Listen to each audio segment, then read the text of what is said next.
But in case, do you want some fizzy water?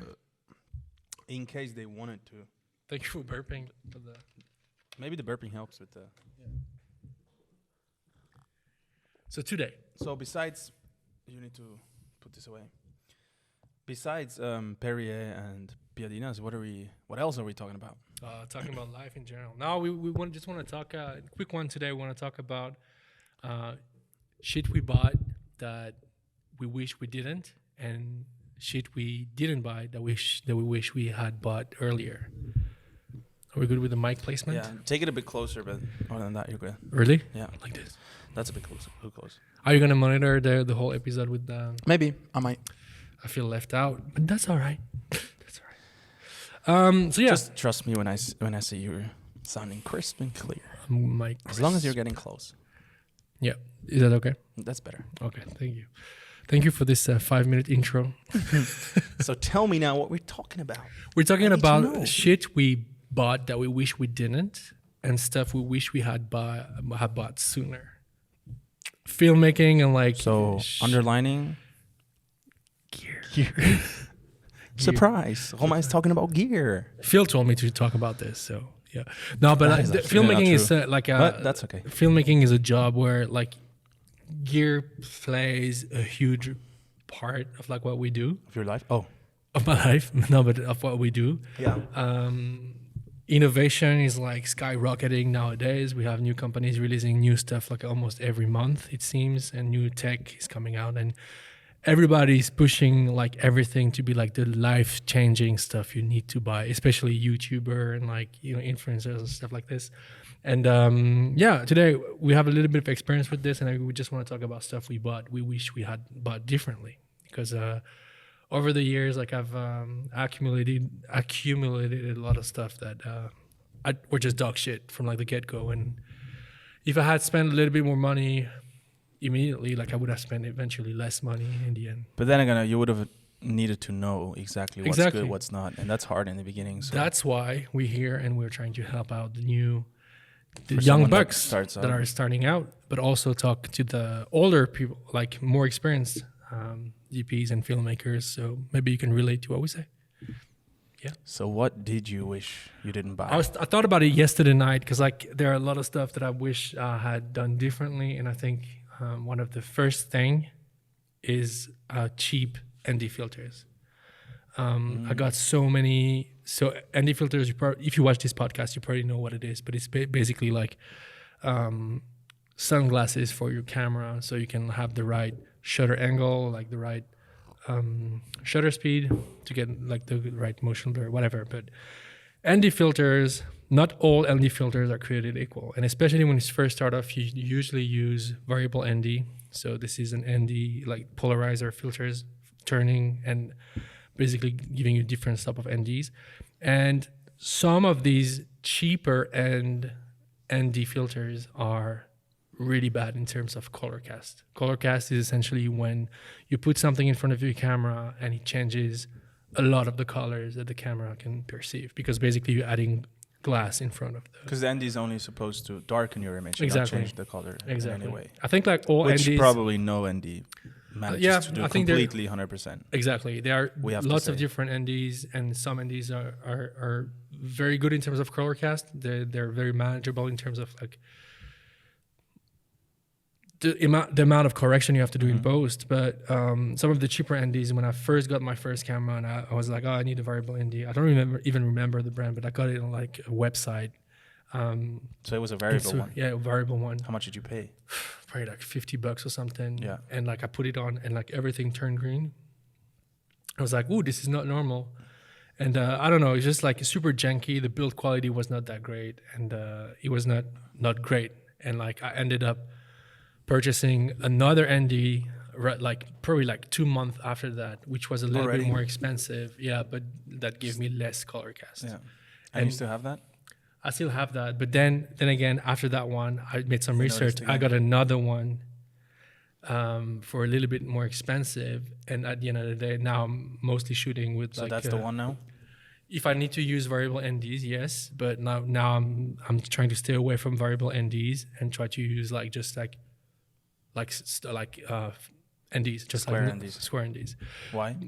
just because like I think the color cast is a lot more manageable, and essentially this is like these are like, you don't have any bad surprises when it comes to it, unless you buy like a really cheap set or like a bad set, like if you have experience with like renting stuff. Did I tell you? I was just gonna tell this story. Renting stuff, but like once you find like NDs that you like, and you can also get like IR NDs, so like that also full spectrum NDs that help with like the infrared like pollution, then you're set basically almost for the rest of your career, unless you like. But you're also spending what? A couple $1,000? Yeah. But it's for something you'll Which keep in the beginning is, of course, just to say. of course, but it's just like something I wish I had knew earlier, that even if I was to stay with the variable NDs, just put a little bit more money into a better variable ND, and just keep it, instead of buying like, I think at the end of the day I bought like probably like four different VNDs before I found the one that I'm using now. If I was luckier. I bought one VND that I still use. Really? If I use them. Okay. But I bought them late, I have to say. Okay. At the beginning I didn't buy one. Because like if I look at like the price the money that I spent on like the first VND, like the all the VNDs that are basically throughout, this is more expensive than like the most expensive VND I have. So it kind of doesn't make sense. I see. Do you have like, I have a list of like stuff. Do you have like something you wish you hadn't bought? You know, I just thought about it when you told me what the episode was, and honestly, I don't have a lot. I don't know what it is, if I researched enough or if I just got lucky, but I don't have a lot of stuff that I bought. And if it is, then it's really small stuff like magic arms, for example. Yeah. But I don't know anyone who didn't buy a shitty magic arm in their life at least once, because it's so hard to find good ones, to be honest. Yeah. And the good ones are really expensive. So even the medium priced ones, if you're like, okay, I don't want to get the cheapest, I'll get a medium priced one, so it's going to be fine for what I do. They're still shitty a lot of times. Yeah. So that's definitely something, like a good magic arm. I still haven't found the magic arm, to be honest. It's hard now. Like it's still hard. It's crazy because like it's such a simple piece of gear, but like it's they're magic, so janky. and magic is hard to do, I guess. Dude, really. Magic. I've found good ones that I'm really happy with, but they're not perfect. Not yet. The tilted ones are pretty good for like lighter stuff, but like not for heavy stuff. But it depends which one and what. And every time the mounting is a bit different, and you know, Tilta has really good ones now where they have ball heads, and you can exchange the end. Yeah. So you can put like a screw on, or you can put a Nato rail on. Like you can change the way, and I think that's a really smart way, is to have one or two arms and then exchange the endings for whatever rig setup you need. Yeah, that's very true. That's very interesting. I just found that. But in general, other than that, I think lenses came to my mind, because I wish I would have kind of went with one set of lenses instead of, I had kind of like random lenses, like one of those, especially in the beginning when I started out with photography at first. Yeah. I never like thought of it as like, because I didn't know, as a set that you need to kind of have similar ones for different focal lengths to. But I think this comes also with the fact that like you also live, compared to me, like you also live close to like a rental house, so maybe you had more options in terms of. But I mean, what renting. I bought also, I never had like a proper set of anything. You're building one now. Yeah, I am. FDs. Can't wait to shoot with them. I have a list of stuff, and I think I might go through it, because from the top of my head, I think these are the things you like people kind of like need to like be aware of. Yeah. One of the first one is like tripods. Tripods are not really sexy, and you tend to like really cheap out on the first tripods you have. I use photo tripods for video and stuff. And one of the very first video tripods I bought, the head was so bad that it prevented me to like do a lot of basically any camera movement, instead of like aside from just like being static. And this is something that I think the really high-end tripod heads are very expensive, and you will most likely never get those, because if you need them, you'll rent them. But like having a good middle ground tripod head that allows you to have like maybe a slightly bigger camera or like do like smooth panning and like tilting options, I think would be is like a good investment. Yeah. You don't have to spend thousands for this. A few $100 goes a long way. And I think the hard thing is also for me was like in the beginning. Okay, sometimes it's just a matter of money. You just can't afford a better one. Exactly. And you just go with whatever you can afford at the moment, and then go along. And maybe at some point you can afford a better one. Exactly. But what was also the thing, for example, with tripods for me. At first, I didn't really realize how a proper video head tripod work. Like, what is the point of it, and how does a good one and a proper one that works properly feel and function? Yeah, I didn't know that. So having the trashy one, I thought like that's all right. That's just how video heads are. They're kind of clumsy, and I don't know, they're scratching, and I don't know. Hadn't used like a proper expensive one that works nicely. Yeah. So until I used another one and maybe rented one once and realized, oh, that's way smoother than mine. How come? Yeah. And then realized, oh, that's why they're expensive, because this fluidity and everything, it's working. Yeah, you don't know how good a tripod head is until you've tried a good one. So I think that's also one of the points. You just need to experience and try out different ones to figure out, and some things you just need the cheap one. I mean, might be you never do like let's just some fictional idea. You never do pans and tilts and nothing. You don't need an expensive head in order to lock it down. That's very true. The expensive head comes from the fluidity and the functioning and the long-lasting function. If you just need to try 3 legs, you can go cheap. So until you really use it and figure it out, it's usually also kind of hard to figure out what That's true. That's very true. That was the case for me. That's very true. But other than that, I don't have a lot of like bad decisions, to be honest. Small things. I remember one. I bought a cold shoe splitter. Like it goes in a cold shoe, and it's like this long kind of V-looking shape. Yeah. And on top there's 2 cold shoes, so it goes from 1 to 2. Yeah. So you could put like a small light and a microphone on top. Yeah. I bought this, and to this day, was one of the first gear I bought, like 2000. That was 17, I think.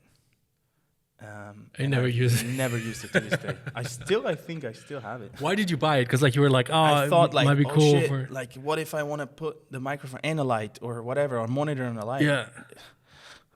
No, there's no space. I need to decide. So with that thing, it's solved. Yeah. I never used that. I don't know why. Shit, there's so much shit like it. And I didn't know cages existed back then.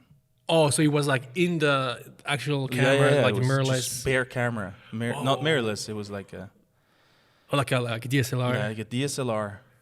Yeah, that's crazy, right?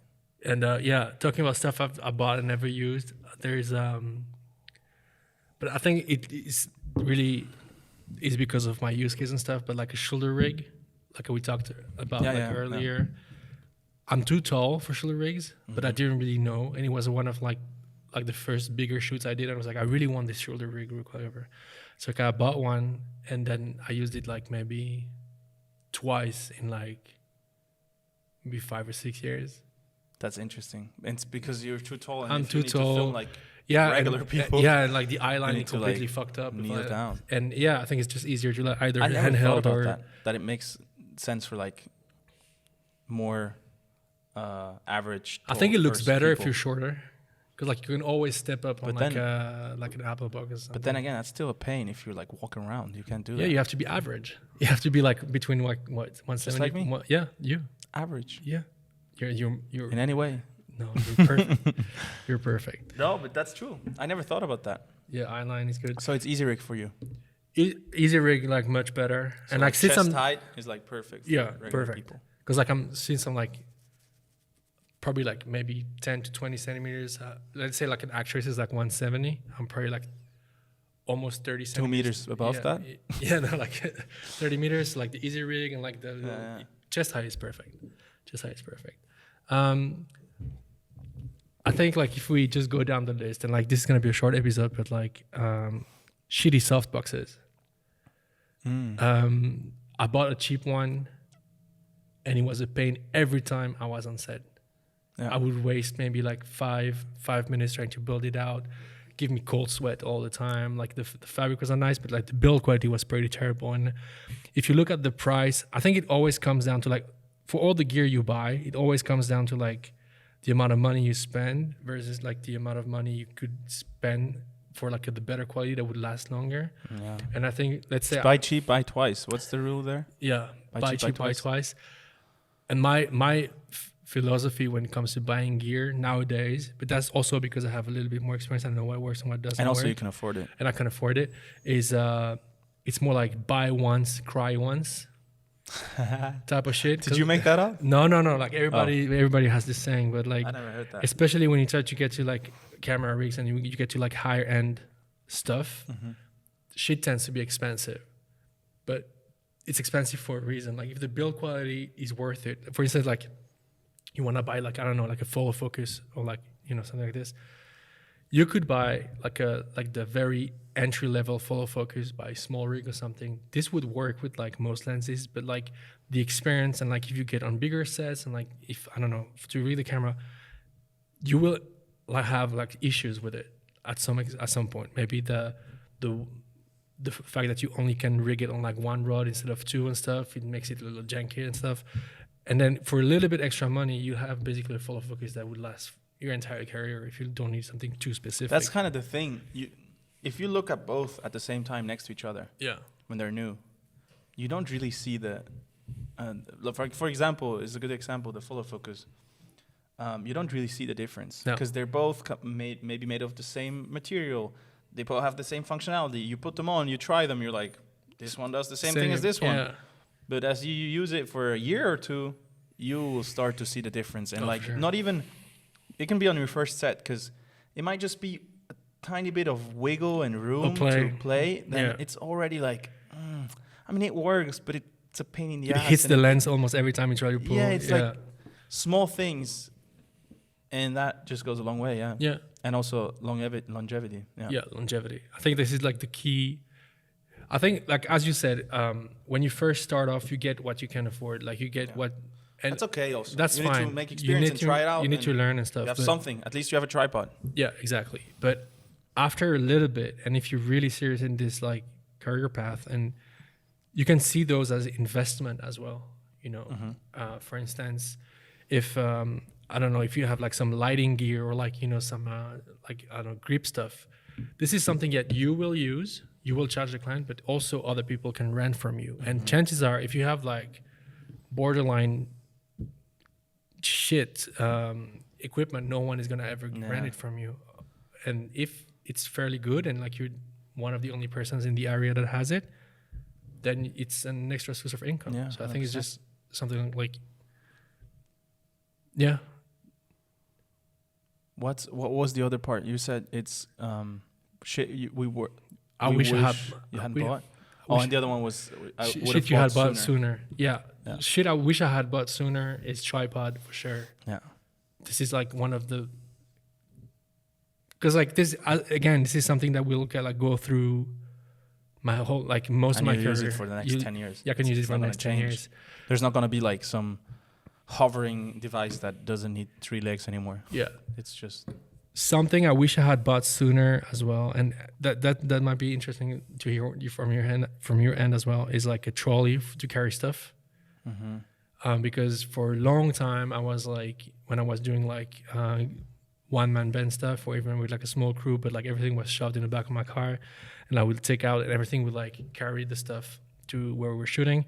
Like having a dedicated like trolley or like a solution to like carry like all your equipment without breaking your back before a long day of shoot is a game changer in my opinion. And like basically trying to find like all the little stuff that make your life easier on set. Yeah. Whereas it's like having the same size boxes for all your gear so you can stack them up, or something to carry them, or you know, everything that makes you faster and more flexible on set. Yeah. Same thing goes for a lot of like the grip stuff. Sometimes you can get like the similar results with like, I don't know, like a frame, for instance. You know, you can buy a cheap 6x8 frame if you need to. But maybe it takes you like 10 minutes to build on set. Whereas if you get like a proper one and you know, and it takes you like maybe 2 minutes to build and then you're ready to go. Then if you add up all those minutes at the end of the day, you win like maybe like half an hour, 45 minutes of shooting. So these are the small stuff we have to like take into account, like basically make your life easier on set. A thing that I wish I would have bought sooner that just came to my mind is C-stands, actually. Yeah. And I still haven't bought them. I should have bought them a long time ago. Yeah. No, but that's one thing I always rent. Every shoot I go to, I rent at least one. Like, whatever I do, there's probably at least one I go. Yeah. And if I don't go to the rental, if I only would need to go to the rental with the C-stand, I have like a shitty C-stand. Yeah. It's not even a C-stand. It's a photo tripod with like an arm. Yeah. I'll use that, but I'm not comfortable using that. I don't want to run to the rental for just 1 or 2 C-stands. Yeah. I use that one as a backup, but I should probably. You can make your money back fairly fast on C-stands as well, because like they're like $250 a piece. Some I just never did it. What's your I need to do it. Yeah, you have to. What's your take on like how do you decide to invest into new stuff? For instance, like you see C-stands, you rent it all the time, but then how do you go about it? It's just, I mean, I think we talked about this before. Did we? Maybe we didn't. But for me, it's how do I explain this? It's just if I notice that I'm renting this every time, and for example, like I need to go to the rental just for this, a lot of times I'm like, just buy it. Yeah. Because if it's in my kit, if it gets used on like every second shoot, it's like, yeah, I need it for myself because it's gonna be used. Yeah. And it saves me time and actually also money in the end. And I've also realized, especially things that are long term. I only just quickly. Yeah, of course, I only try to buy stuff that is long term. Yeah. So cameras, I'll never buy like a bunch of cameras, and I'll use one that I know I can use. I'd rather have one kind of all around camera than 3 specific cameras that I'm never gonna use or like gonna use in very like for example. So yeah, for me it's the longevity and the amount of times that I use. That's why you're also investing in lenses now. Yes, because these are gonna be used forever. Yeah. I mean, they've been used forever already, and now they're gonna be used even more forever. That's nice. That's nice, yeah. Yeah. I think, I try to not you get like technical stuff. No. Not always. I mean, something like a gimbal I needed to get, but I didn't want to actually, because these get updated every 3 months. Yeah. It feels like. I also think that, especially for like grip stuff, so like stands and stuff, they will outlast you for sure. Yeah. And also, I think when you have access to this type of gear all the time, then it helps you create differently as well. Because like you that's a big one. It gives you like the flexibility to like do more stuff. Yeah. Let's say on your own, without money, or like with like the help of like a PA or something. But like it helps you get more done essentially. Yeah, I think, and in an easier way as well. Yeah. For instance, I like because with a small kit you can do anything. Yeah, exactly. Like you need a few like important things, and you can do anything. And you're good. Of course, on another level, but you can do it. Yeah. That's why like I'm a big fan of like having, even if you just start and try to build like a small lighting kit, but like a small one just to like do interviews and stuff, because most likely you'll do a lot of interviews when you first start. Then it helps you like being more flexible. Because like I've had in the past like people just calling me like, could you come tomorrow, quickly shoot this, like half a day and stuff. And like I can say yes. I don't have to think about pre-production. I don't have to think about going to the rental. What if it's not available and stuff like this? And then being stressed because you need to organize shit. Exactly. And this is the biggest thing. Yeah. And I think this is just like finding the right and also balance. And I mean a big part to me, and that to me is very important, to be able to work with your shit, with your stuff. You know where it is, you know it's working. Because with these rentals, even with good rentals, you never know. Yeah. You never know how the stuff is coming. Somebody might not have checked it before it goes out. Shouldn't happen, but it happens. Yeah. Maybe someone broke something and they didn't see it. Or I mean, I had this story with the NDs. I mean, I rented some NDs, like squared ones. And I was on the shoot, I put them in, and they're like fully blue, like full blue, like underwater blue, unusable blue. Were they like specialty filters and I didn't see?